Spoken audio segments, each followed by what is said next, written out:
Hello, welcome back to my channel. ഇനി നമ്മൾ ഉണ്ടാക്കാൻ പോകുന്നത് തേങ്ങാക്കൊത്തിട്ട് വെച്ച ബീഫ് കറിയാണ്. എങ്ങനെയാണെന്ന് നോക്കിയാലോ.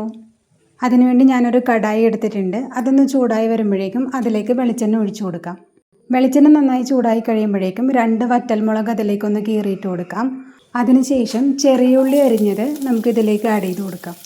കുറച്ച് ഉപ്പും കൂടി ഇട്ട് കൊടുക്കാവേ, പെട്ടെന്ന് വാടി കിട്ടുമല്ലോ. ചെറിയുള്ളി ഒന്ന് വാടിയതിന് ശേഷം നമുക്കതിലേക്ക് ജിഞ്ചർ ഗാർലിക് പേസ്റ്റും കൂടി ആഡ് ചെയ്ത് കൊടുക്കാം.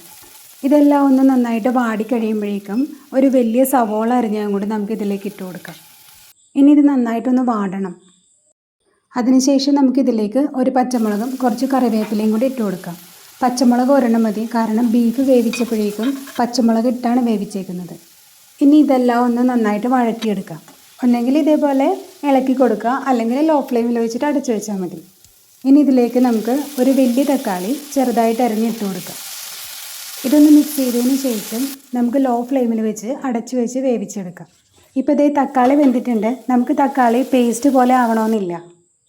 ഇനി ഇതിലേക്ക് നമുക്ക് 1 ടേബിൾ സ്പൂൺ മുളക് പൊടിയും 1 ടേബിൾ സ്പൂൺ മല്ലിപ്പൊടിയും കൂടി ഇട്ട് കൊടുക്കാം.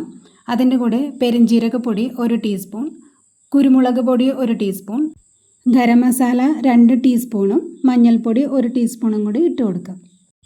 ഇനി ഇത് നന്നായിട്ട് മൊരിഞ്ഞ് കിട്ടുന്നത് വരെ നമുക്ക് ഇളക്കിക്കൊണ്ടിരിക്കാം. ഇതിലിപ്പോൾ വെളിച്ചെണ്ണ പോരാ, അപ്പോൾ നമുക്ക് കുറച്ച് വെളിച്ചെണ്ണയും കൂടി ഇതിലേക്ക് ഒഴിച്ചു കൊടുക്കാം.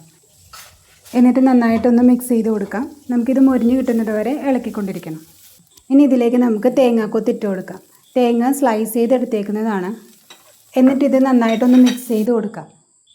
അതിനുശേഷം നമ്മൾ വേവിച്ച് മാറ്റി വെച്ചിരിക്കുന്ന ബീഫ് ഇതിലേക്ക് നമുക്ക് ആഡ് ചെയ്ത് കൊടുക്കാം.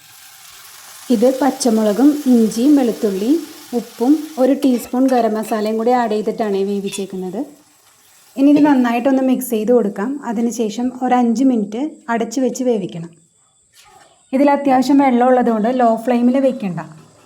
നമ്മുടെ ബീഫ് കറി ഇവിടെ ഏകദേശം ആയിട്ടുണ്ട്. ഇനി ഇതിലേക്ക് നമുക്ക് കുറച്ച് കറിവേപ്പിലയും കുറച്ച് മല്ലിയിലയും കൂടി ആഡ് ചെയ്ത് കൊടുക്കാം. അതിനുശേഷം നമുക്ക് അടച്ച് വെച്ചിട്ട് ഒരു 2 മിനിറ്റും കൂടി വേവിച്ചെടുക്കാം. ഇപ്പോൾ ബീഫിലെ വെള്ളമൊക്കെ അത്യാവശ്യം വറ്റിയിട്ട് നല്ല തിക്ക് ഗ്രേവി ആയിട്ടുണ്ട്. അപ്പോൾ നമ്മുടെ തേങ്ങാക്കൊത്തിട്ട് വെച്ച ബീഫ് കറി ഇവിടെ റെഡി ആയിട്ടുണ്ട്.